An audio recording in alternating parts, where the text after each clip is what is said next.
In the war in Ukraine, much of the attention in recent years has naturally focused on drones and other unmanned systems. In the air, at sea, and increasingly on the ground, these autonomous and semi autonomous systems have fundamentally changed the way war is waged and represent its future.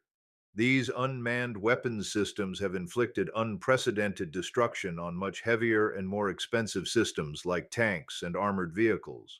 That's led to a growing number of voices suggesting that these traditional heavyweights of the battlefield are becoming obsolete. But if you ask the soldiers on the front line, they'll tell you that at least one stalwart of 20th century warfare remains as important as ever: artillery. Artillery shells and rockets fired from multi launch rocket systems, or MLRS, may not offer the end to end precision and maneuverability of FPV and heavier kamikaze drones, but they still cause huge damage to enemy forces on and just behind the front lines. And now, thanks to a Spanish innovation, Ukraine's basic MLRS system, the Grad BM-21, is being converted from firing dumb rounds into a launcher of precision-guided munitions. Here's how it works and why it could make a massive difference on the battlefield. Spanish company EM&E has created precision guidance kits that increase the BM-21's rocket's accuracy from hundreds of yards down to just a few. The news of the introduction of these kits first emerged publicly at the Eurosatory 2026 Defense Expo at Parc des Expositions de Villepinte in Paris, France. The 2026 edition was marked by a significant surge in Ukrainian participation, up from just 5 exhibitors in 2024 to over 80 companies 2 years later. Ukrainian firms showcased unmanned systems, electronic warfare solutions, and long range strike capabilities. Firepoint, for example, presented its Freya anti ballistic program and new long range weaponry, while Thermo Projects Ukraine demonstrated mobile climate control systems for military vehicles. But it wasn't just new capabilities in unmanned systems and other ultra high tech systems on display. MLRS innovations were also high on the agenda. Lockheed Martin unveiled the HIMARS Flex, a modular evolution of its famous MLRS. The Flex features a dual pod launcher that doubles ammunition capacity from 6 rockets to 12. Crucially, this variant can fire air defense interceptors, including Patriot PAC 3 missiles, alongside standard GMLRS and ATACMS, adding a layered missile defense capability to the strike platform. European consortium KNDS revealed the Long Range Artillery System, or LORAS, demonstrator. It utilizes a new 155mm/58 caliber gun to achieve ranges of 50 to 62 miles with precision ammunition, bridging the gap between traditional howitzers and MLRS. New variants of the Global Mobile Artillery Rocket System, or GMARS, a collaboration between Rheinmetall and Lockheed Martin, were also unveiled, albeit somewhat overshadowed by the HIMARS Flex announcement. All of these systems will likely find their way into the service of Ukraine's armed forces over time. But in the meantime, it was another MLRS innovation unveiled at the Expo that's likely to make a much more immediate difference. In fact, it probably already is. According to EM&E, which is short for Escribano Mechanical and Engineering, over 11,000 of its guidance kits for BM-21 rockets have already been delivered to Ukraine since 2023, with tens of thousands more set to follow. Why is that potentially a game changer? In a nutshell, the kits increase the accuracy of the rockets dramatically. According to the company, it is producing 2 types of guidance kits for Ukraine. The first uses satellite, or GNSS, and inertial, or INS, navigation. These kits reduce the circular error probable of BM-21 munitions from a baseline of 656 to 1,640 feet down to around just 49 feet. That's a massive difference. But it gets even better. A laser-guided variant was reportedly also developed at Ukraine's request, and it achieves an accuracy of less than 10 feet, even under active electronic warfare and jamming conditions. By the first quarter of 2026, 1,000 kits in this configuration had reportedly been delivered. The laser variant is somewhat longer than the GNSS/INS version and features 4 independently controlled forward fins rather than 2. but both variants are universal, meaning they're compatible with all the various rockets that can be fired from the Grad. They also appear to be compatible with Ukraine's adaptations and modernizations of the system, which we'll discuss a little later on. The standard rocket that Ukraine uses with its Grads is the unguided M21OF 122 mm rocket, a solid fuel projectile designed for high explosive fragmentation effects against area targets. The rocket weighs around 145.5 pounds in total, incorporating a 40.54-pound warhead charged with TNT-based explosives such as TGAF-5. Launched from the system's pods, it achieves a muzzle velocity of around 2,264 feet per second, enabling a maximum range of around 12.5 miles. It's a particularly nasty munition. The M21OF warhead's internal scoring generates approximately 3,950 fragments weighing half a gram or more upon detonation, which disperse over a lethal radius of roughly 92 to 131 feet. So, these rockets are ideal for saturation fire for area denial and are particularly effective against exposed infantry concentrations and light vehicles lacking armor protection. The standard BM-21 features a 40-tube launcher and can discharge its full load in as little as 20 seconds, achieving an effective firing rate of approximately 120 rockets per minute per vehicle. In standard battery configurations that often involve multiple coordinated launchers, hundreds or thousands of projectiles can be delivered in coordinated salvos, saturating target zones in areas exceeding 1,300 feet in diameter per launcher salvo. These barrages are a terrifying thing to face. They induce significant psychological disruption on top of the area denial, compelling enemy forces to seek cover and halt maneuvers for extended periods. The incoming rockets produce a characteristic screeching noise that heightens fear and disorientation, amplifying the non lethal effects on troop morale and cohesion. Combined with the wide dispersal of high explosive fragmentation warheads, this means a typical salvo can suppress enemy infantry or artillery batteries for 10 to 20 minutes by denying safe movement and forcing dispersal. This ability to provide immediate, high-density fire in attritional frontline conditions is why Grads continue to form the backbone of rocket artillery for both the Ukrainian and Russian sides, despite the rise of drones and counter-battery radars. But there have been a couple of long-standing issues which the new kits help to resolve.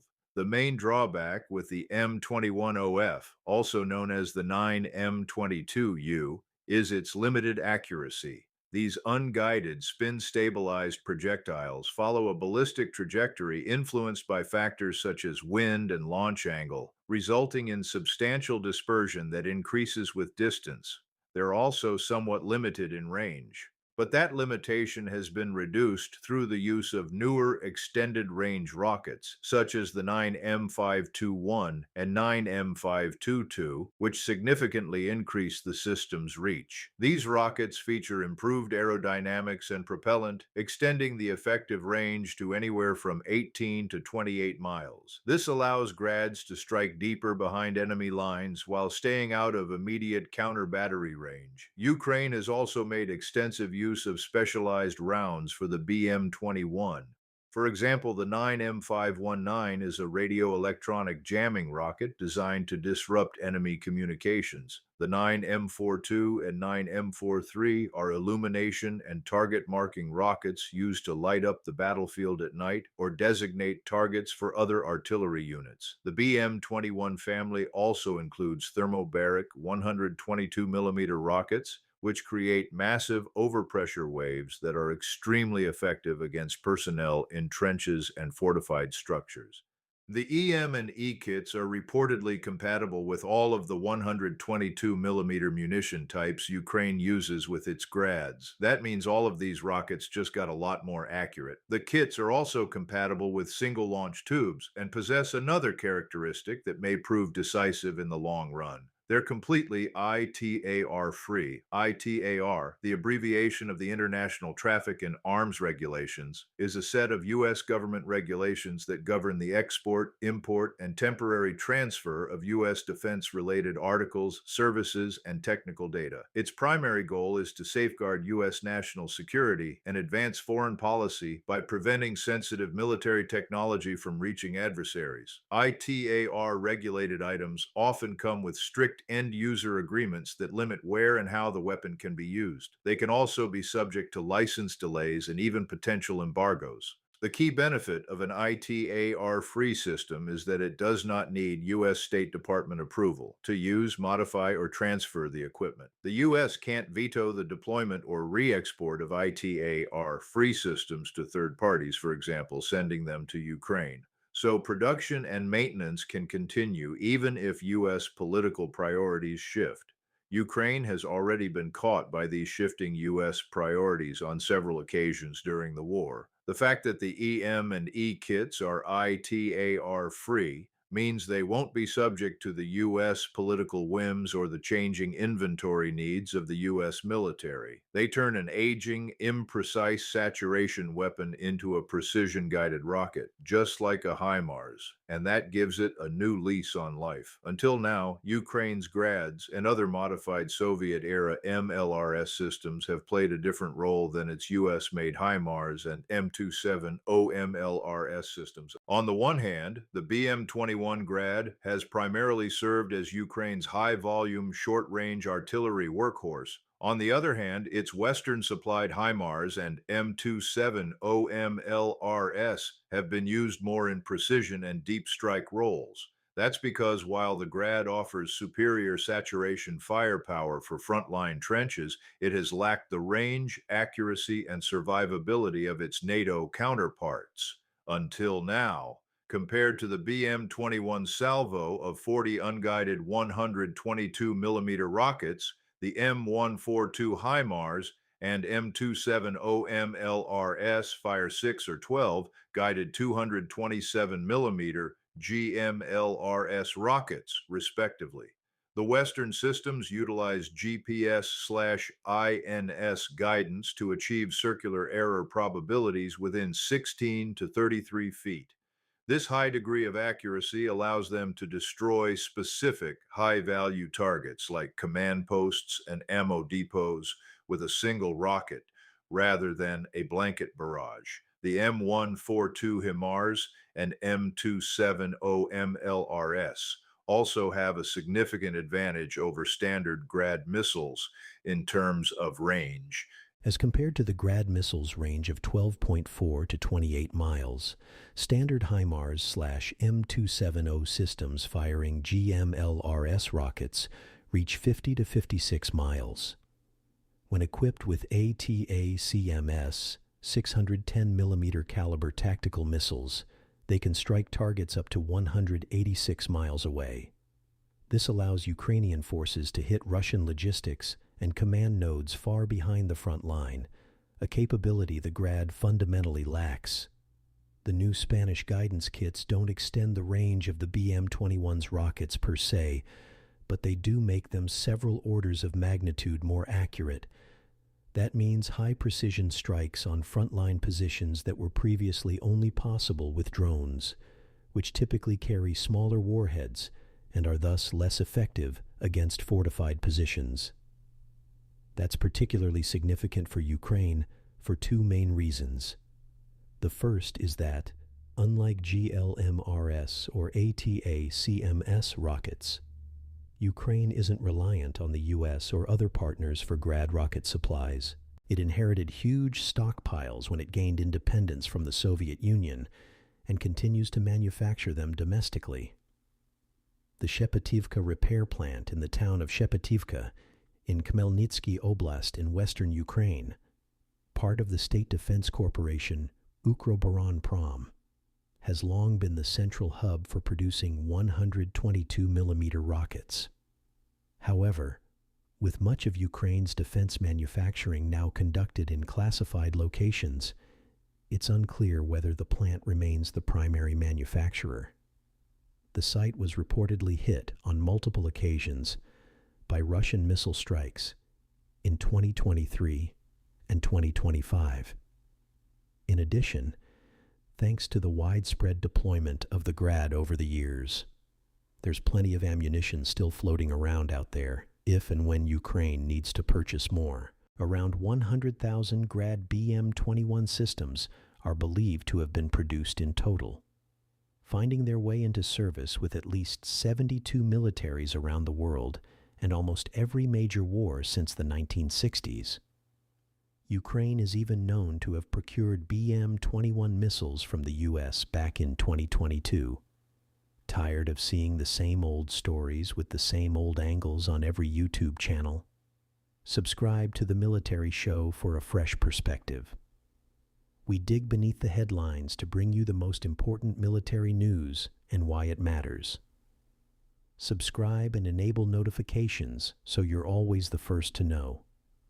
Now, like so many other Soviet-era systems that it inherited, Ukraine hasn't just sat still, using up the supplies of aging Soviet BM-21s that it inherited. When Russia invaded in February 2022, Ukraine possessed approximately 260 BM-21 Grad systems, with some sources estimating an inventory as high as 600 units. By 2024, the number of systems remaining in Ukrainian service had decreased to roughly 100, with at least 54 variants visually confirmed to have been lost in combat by December 2024. But very few of those remaining are the original Soviet systems, because Ukraine has been actively upgrading and modernizing them to create weapons suitable for the battlefields of today. Much of its modernization efforts have focused on mounting the launchers onto more modern truck chassis. The launcher itself works reliably and hasn't needed too much attention by the looks of it. It consists of a reusable pod with 40 launch tubes arranged in a 4x10 rectangular array, which is hydraulically elevated from 0 to 55 degrees for firing and rotated forward over the cab for transit to minimize the silhouette and facilitate simple transport. 2 hydraulic jacks at the rear are extended to brace the vehicle against recoil forces, adding stability during launch, particularly when off-road. The pods are reloaded manually or with auxiliary equipment from a separate ammunition carrier truck, a process which typically takes 5 to 10 minutes for a trained crew. This design emphasizes quick setup and teardown, a feature integral to the system's role in massed, high-volume fire support. But the chassis onto which the launchers were originally mounted is now well beyond its sell-by date. To be sure, as the system's enduring popularity suggests, the original Ural 375D 6x6 truck chassis is rugged and fit for purpose. Its all-wheel drive and high ground clearance are exactly what's required to navigate the rough roads and off-road conditions of rural eastern Ukraine. However, the Ural 375D's 180 horsepower engine means its speed is limited to around 46.6 miles per hour on highways, increasing its exposure to aerial threats. That's a particular problem in the age of drones, because the forward cab for the driver and crew is unarmored, emphasizing the Grad's prioritization of simplicity and rapid deployment over protected operations. But for Ukraine, there's an even bigger issue with the Ural 375D. The chassis and spare parts are made in Russia. Relying on supplies from its enemy is obviously completely unfeasible. So, ever since the early 2000s, Ukraine has been actively mounting its Grad launchers onto upgraded truck chassis. In particular, the Ukrainian-made Kraz 260 and its modern successors, like the Kraz 6322. The advantages of using the Ukrainian chassis extend well beyond the procurement of parts. It's much more powerful, for one thing. The Kraz 260 is powered by a Y AMZ 238 L14.9 LV8 diesel engine which produces 300 horsepower as compared to the 180 horsepower offered by the Ural 375D's ZIL 3757.0 LV8 petrol engine. The diesel engine also provides significantly better fuel economy, doubling the truck's operational range to around 620 miles. The more powerful CRAS engine maintains a superior power-to-weight ratio, improving acceleration and hill climbing ability when fully loaded with rockets. But the KRAZ 260 also doubles the capacity to a 9-ton payload, allowing the addition of heavier modern equipment, such as armored cabs, automated reloading systems, and extra ammunition storage. The CRAS chassis is specifically designed to integrate more easily with modern digital fire control systems, GPS navigation, and automated stabilization units, which reduce setup time by up to 4 times and improve accuracy. That's why, since the early 2000s, Ukraine has been actively developing new variants of the Grad based on the CRAS chassis. These include the BM21K, which features a modified double-cab CRAS 260 chassis with an improved fire control system. The Bastion 1 and Bastion 2 are also modernizations based on the CRAS 260 chassis, with the latter featuring storage space for an additional 40 missiles. There's also the Verba, a modernization based on a modified double-cab KRAZ 6322 chassis with a digital fire control system. Ukraine has even developed a mini Grad that uses pipes from the original BM-21 Grad mounted on pickup trucks. These mini Grads fire 3 missiles in a row as opposed to 10, albeit with greater accuracy. According to Ukrainian military analyst Oleksandr Musienko, there are 3 advantages in using mini Grads. Their extra mobility enables them to move fast. Units that have them can fire on a target without waiting to summon artillery from elsewhere, and they offer extra firepower for lightly armed infantry units. But the Ukrainian Grad innovations certainly don't stop there. In May 2026, the 50th Artillery Brigade showcased modernized BM-21 variants with brand new anti-drone protection. The most noticeable feature of the upgraded Grad systems is the extensive additional armor. The launch tube assembly has been fitted with a grille made of solid grating extending in the direction of fire, a common feature of this type of weapon system.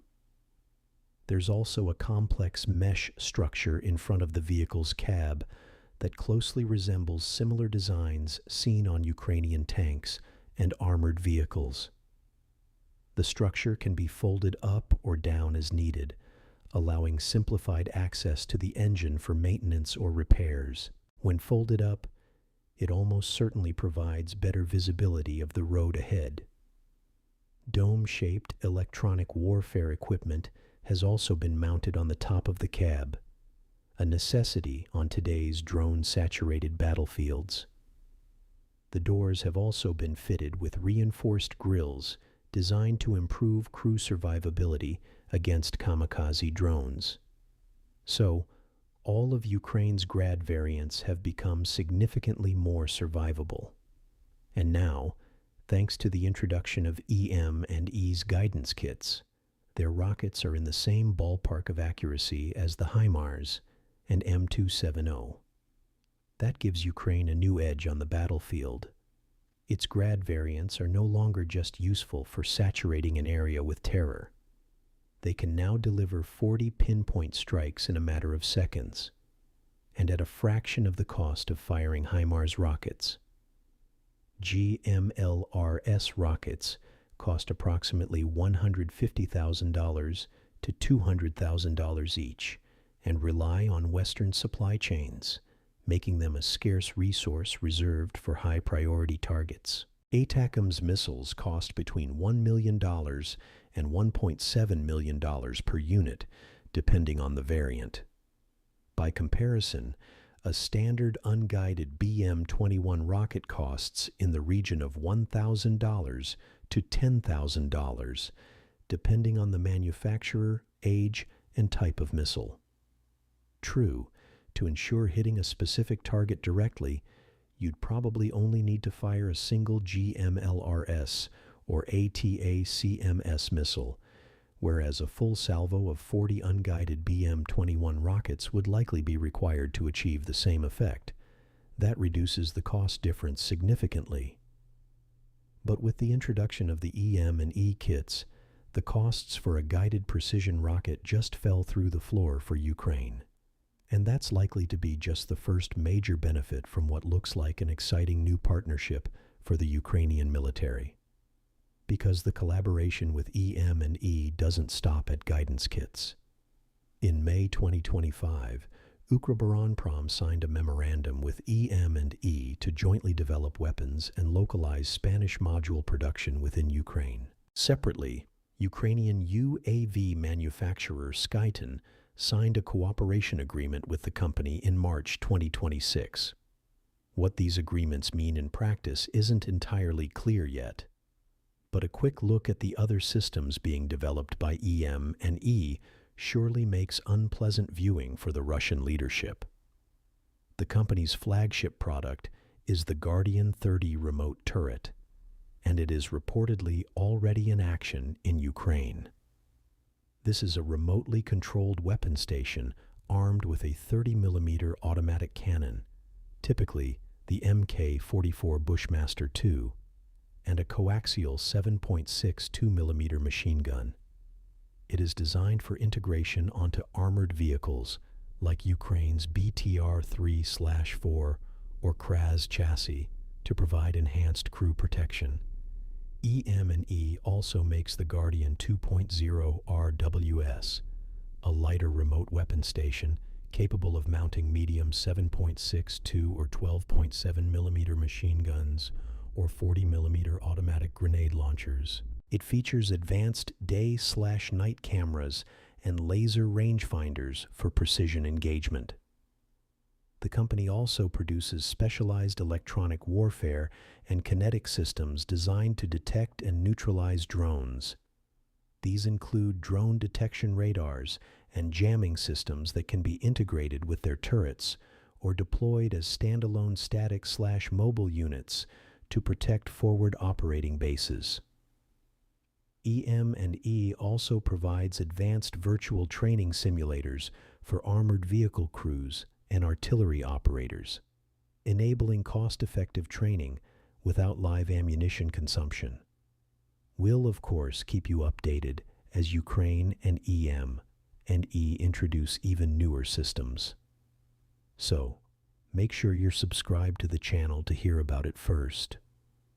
In the meantime, check out this video about how Ukraine is constructing a robot army. Thanks for watching.